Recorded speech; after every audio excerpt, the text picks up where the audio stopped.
বিদেশে গাছের নিচে ফল পড়ে থাকে, কেউ খায় না, খাওয়ার কেউ নাই। এরকম গল্প আমরা ছোটবেলা কম বেশি সবাই শুনেছি।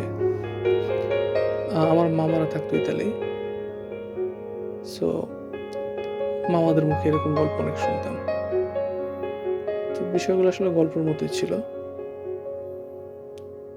তো এটা আমি প্রথম হচ্ছে মিনিসোটাতে একটা আপেল বাগানে, এটা গত বছর সামার সময় গিয়েছিলাম।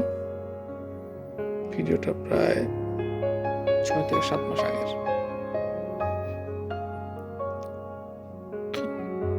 তখন আসলে সেই গল্পটা মনে পড়তেছিল আমার। এবং অবিশ্বাস্য পরিমাণ আপেল, মানে আপেল যে এই পরিমাণ ধরতে পারে। আমাদের বাংলাদেশে হচ্ছে যেমন আম, জাম, সেটা আমাদের খুব পছন্দের ফল, এই ফলগুলো কিন্তু এই পরিমাণ ধরে না।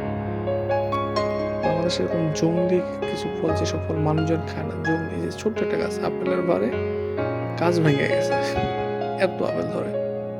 এবং গাছের নিচে যে আপেলগুলো পড়েছে সেগুলো বেশ ভালো আপেল, একদম ভালো, অনেক আপেল পড়েছে গাছের নিচে, পাতার চেয়েও আপেল বেশি। তো যেটা বলছিলাম যে বাংলাদেশে যে আমাদের জংলি ফলগুলো হয় না, যেগুলো মানুষ খায় না, সেই সব ফল হচ্ছে এরকম ধরে। আর এখানে আপেলের যে কত রকম জাত, কত রকমের সাইজ, কিছু কিছু আপেল এত বড় এখানে যে 2টা আপেলে মনে হয় 1 কেজি হয়ে যাবে। তারপর বিভিন্ন রঙের আপেল, বিভিন্ন জাতের আপেল, বিভিন্ন স্বাদের আপেল।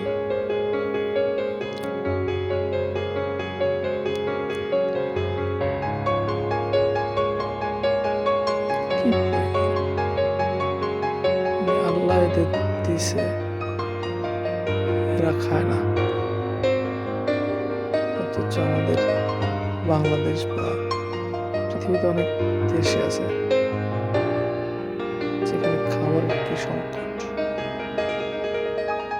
এই যে সবুজ আপেলগুলা, গাছের ডালগুলো মনে হয় ভেঙে যাচ্ছে। এরকম আমি কয়েকটা গাছ দেখছি যেগুলো হচ্ছে ডাল অলরেডি ভেঙে গেছে আপেলের ভারে, এত আপেল ধরে। মাশাআল্লাহ, কি সুন্দর।